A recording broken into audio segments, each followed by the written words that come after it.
a disease that steals everything, a voice that refuses to be silenced, an 84-year-old woman who no longer remembered her own name, but whose soul still knew every note of the songs that had defined her life. When Grace O'Sullivan walked onto the America's Got Talent stage, she was lost, confused, frightened, unable to recognize her own son standing in the wings. Simon Cowell thought he was about to witness a family's desperate attempt to recapture something that was already gone forever. He was wrong. What happened in the next 4 minutes would challenge everything anyone thought they knew about memory, music, and the power of love to transcend the cruelest diseases. When Grace began to sing, when her voice soared with the power and precision of the opera star she had been 50 years ago, it wasn't just a performance, it was a miracle. And Simon Cowell, the man who had seen everything, found himself witnessing something that proved music doesn't just live in our minds, it lives in our souls, where no disease can ever reach it. Let me take you back to the moments before Grace O'Sullivan showed the world that some things are stronger than Alzheimer's, stronger than age, stronger than the passage of time itself. It was Thursday evening at the Dolby Theater in Los Angeles, and America's Got Talent was in the middle of what would become its most emotionally profound season. The familiar energy buzzed through the venue, 3,400 audience members, many of them older adults who had come specifically because they'd heard about Grace's story, filling the red velvet seats with anticipation and hope. Simon Cowell sat at the judges' table in his signature black t-shirt and perfectly tailored blazer, but tonight his usual confidence was tempered by uncertainty.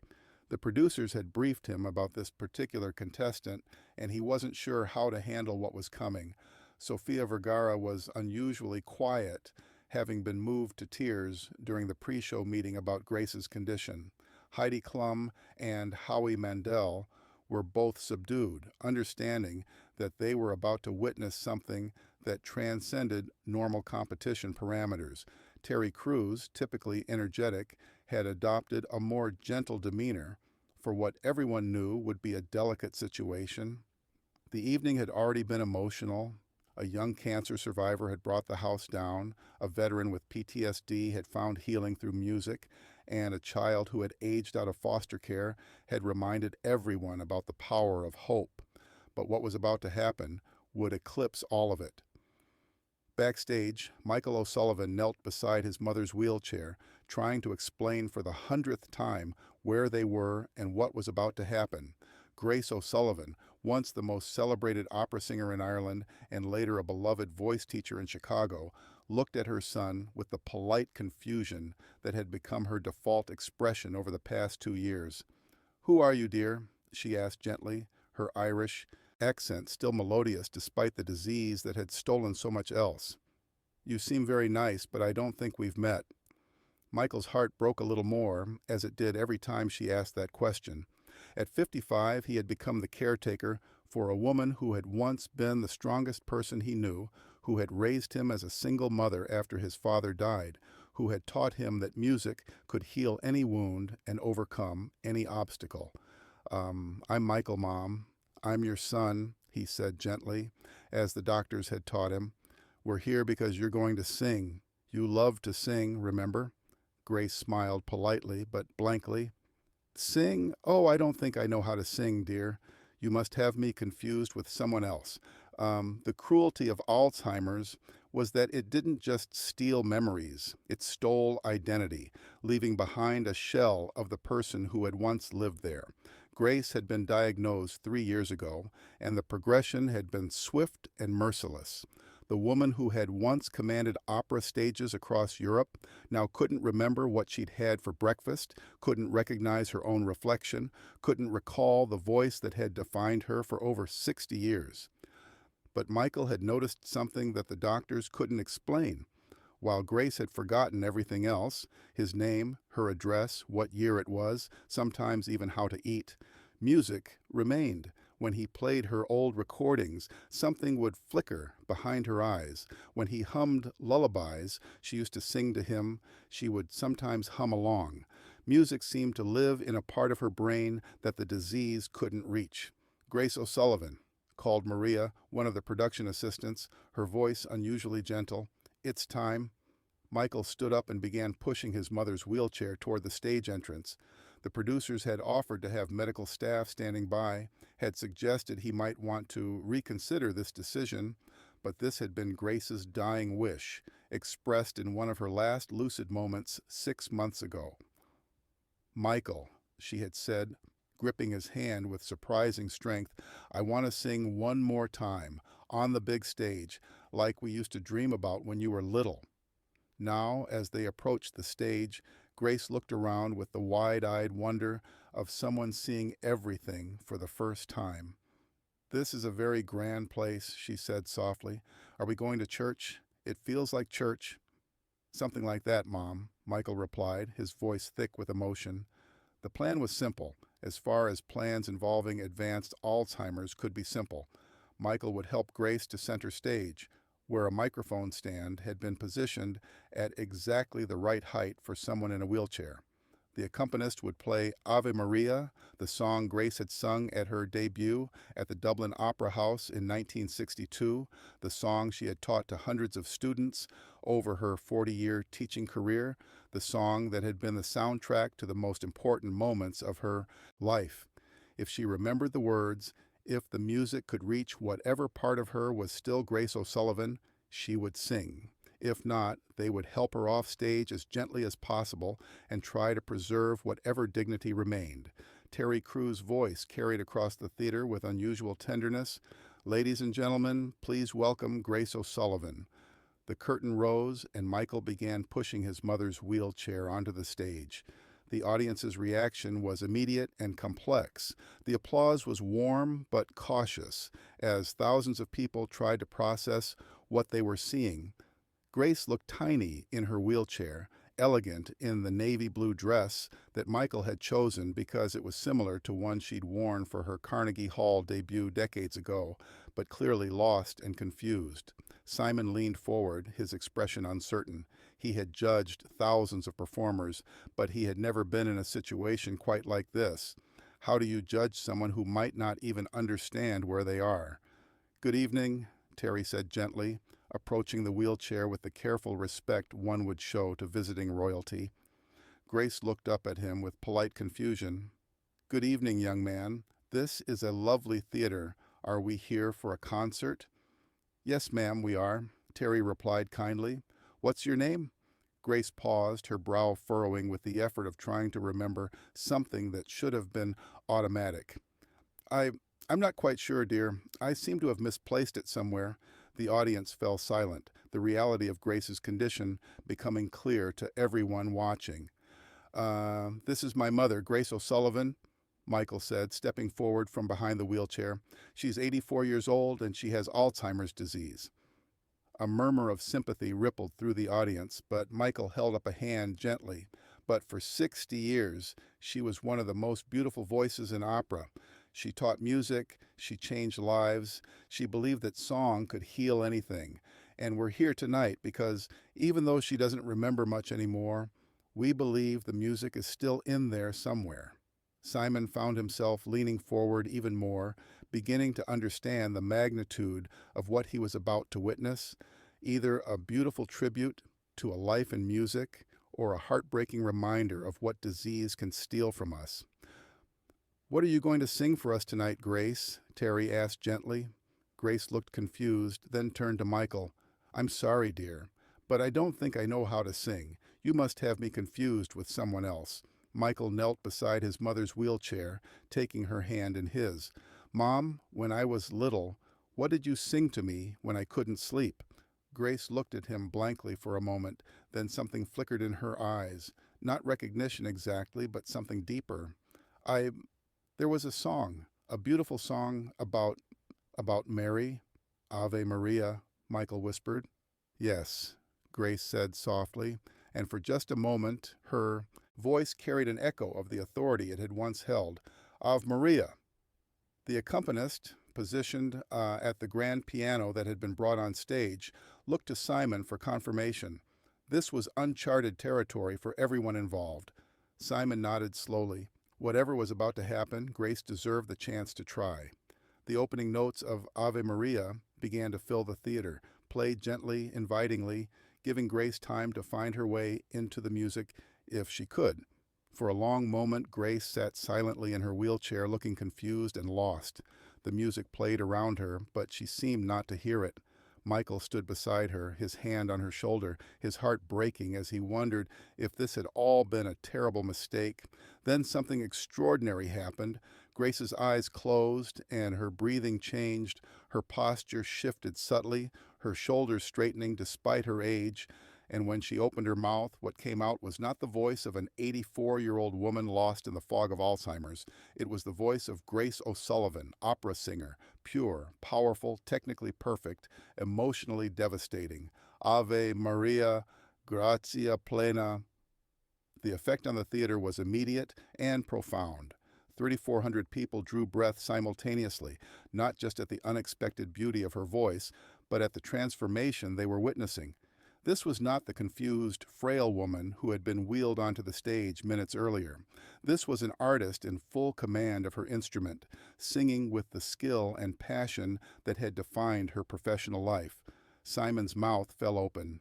In 20 years of judging talent, he had never seen anything like this, the literal return of someone's essential self through the power of music. Dominus tecum, benedicta tu.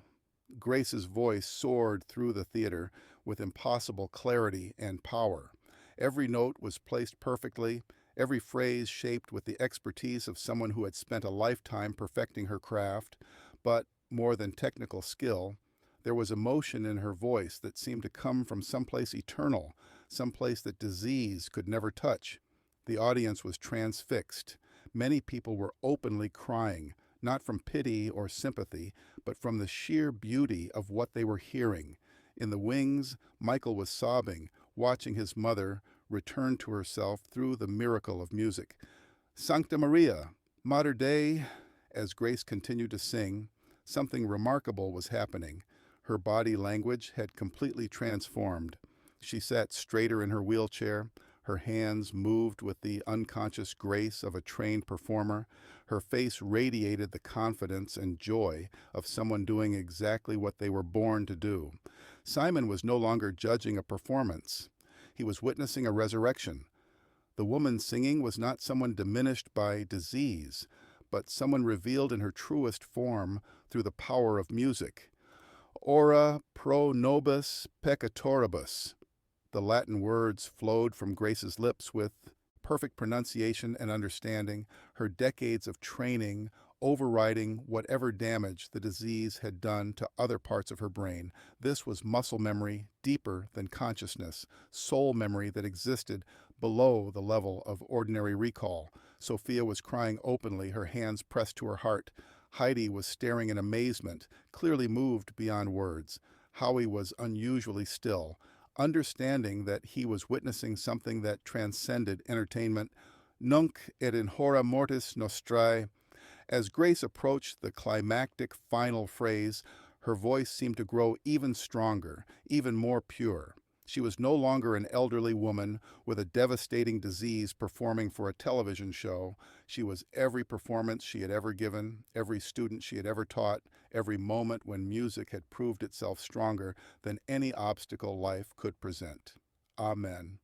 The final note hung in the air like a prayer, like a benediction, like proof that some things are too beautiful and too essential to be destroyed by time or disease. The silence that followed was profound. Grace opened her eyes slowly, and for just a moment, she looked directly at Michael with complete recognition and smiled. "Did I do well, my darling boy?" she asked softly. Then, like a tide receding, the clarity faded from her eyes. She looked around the theater with confusion, no longer sure where she was or what had just happened. "I'm sorry," she said politely to Terry, who had approached her wheelchair. "I seem to be lost. Could you help me find my way home?" The audience began to applaud, but it was unlike any applause in AGT history. This was reverence, recognition of having witnessed something that couldn't be explained or replicated, something that proved the human spirit could triumph even over the cruelest circumstances. But the most powerful reaction was happening at the judges' table. Simon Cowell was not just crying, he was completely overcome. This man who had built his career on maintaining professional distance, on being tough and uncompromising, was openly sobbing. His carefully constructed image had cracked completely in the face of something too beautiful and too profound for professional composure. When he finally spoke, his voice was barely above a whisper, but his microphone picked up every emotion-choked word. "Grace," he said, and had to pause to collect himself. "I don't know if you can understand me right now, but I need you to know something." Grace looked at him with polite confusion, no longer the commanding performer who had just filled the theater with her voice. "What you just did?" Simon paused, struggling to find words adequate to what he had witnessed. "What you just did was the most beautiful thing I have ever heard on this stage. Not just because of your voice, which is magnificent, but because you just proved something that I think we all needed to see." The theater was completely silent, everyone understanding that Simon was struggling to articulate something profound. "You proved that the things that make us who we really are, the things we love, the gifts we've been given, the essence of who we are, those things are stronger than anything that can happen to us. Disease can steal our memories, but it can't steal our souls." Simon stood up from his chair, something he rarely did during critiques. "Grace, for 4 minutes, we got to meet the real you, the you that exists beyond illness, beyond age, beyond everything that tries to diminish us, and she is magnificent." He turned to address Michael, who was still standing beside his mother's wheelchair, tears streaming down his face. "Michael, thank you for bringing her here. Thank you for believing that the music was still in there somewhere. You were right." Simon looked back at Grace, who was listening with the polite attention of someone trying to follow a conversation she didn't quite understand. "Grace O'Sullivan," he announced, his voice carrying across the theater. "I don't know how much of this you'll remember, but I need everyone here to understand what just happened. We didn't just hear a song. We heard proof that love is stronger than loss, that music is stronger than disease, that the human spirit is stronger than anything that tries to break it." Simon walked to his golden buzzer, but then he paused. "Actually," he said, turning to his fellow judges, "this isn't a decision for one person to make. Sophia, Heidi, Howie, what Grace just shared with us, what we all witnessed, doesn't that deserve recognition from all of us?" Without hesitation, all 4 judges stood up and walked to their golden buzzers.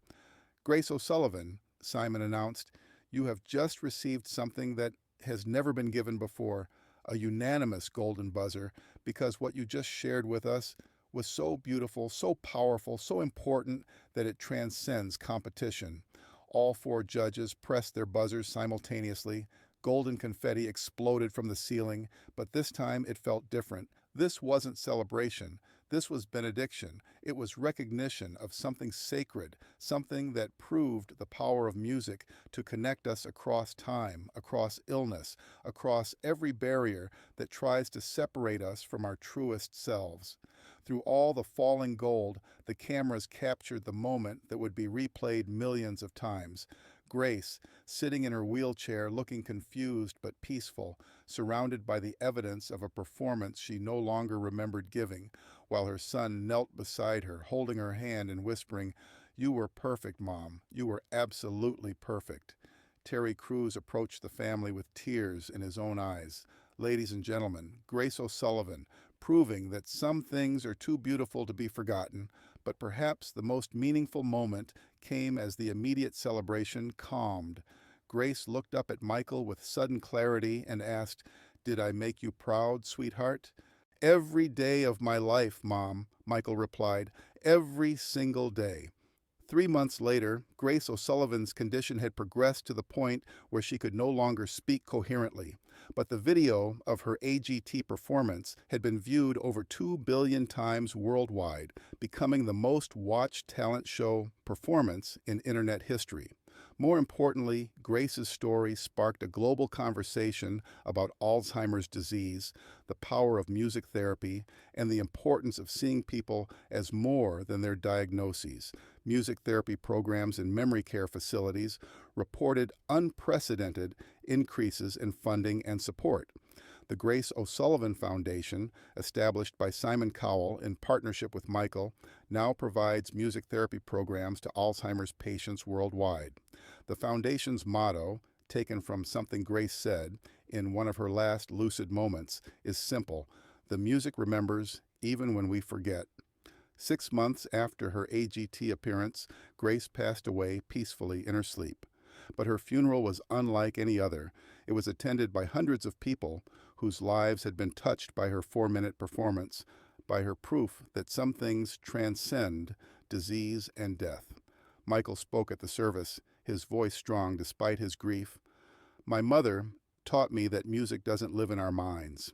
It lives in our souls, and souls don't have Alzheimer's. For 4 minutes on that stage, the world got to meet my mother's soul, and it was magnificent.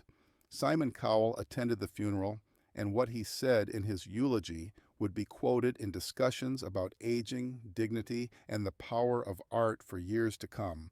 Grace O'Sullivan taught us something that changed how I think about talent, about performance, about what it means to be human. She taught us that our truest selves aren't diminished by age or disease. They're just waiting for the right moment, the right song, the right opportunity to shine through. The lesson Grace O'Sullivan taught the world that night is profound. We are more than our worst moments, more than our diagnoses, more than whatever tries to diminish us. We are the sum of everything we've loved, everything we've created, everything we've given to the world. Simon Cowell learned that being a judge sometimes means recognizing when you're witnessing something that transcends judgment, when you're seeing the human spirit in its purest form. And Grace proved that music really is the universal language, that love really is stronger than loss, and that some performances aren't about winning competitions. They're about reminding us what it means to be beautifully, essentially, eternally human. The golden confetti from that night has been swept away, but the golden moment it represented, when an 84-year-old woman with Alzheimer's reminded the world that our souls remember what our minds forget, that music lives in places disease cannot reach, that love transcends every limitation. That moment continues to inspire, to heal, and to prove that sometimes the most important performances are the ones that show us who we really are beneath everything that tries to hide our light. In the end, Grace O'Sullivan didn't just sing a song. She sang proof that we are more than our diseases, more than our limitations, more than anything that tries to define us by what we've lost instead of what we still carry in the deepest places of our hearts. Because sometimes the most powerful voice is the one that sings not of what was taken, but of what can never be stolen. The music that lives in our souls, waiting for its moment to remind the world that love, beauty, and grace are stronger than anything that tries to silence them. Retry Claude can make mistakes. Please double-check responses. Simon Cowell, Sonnet 4.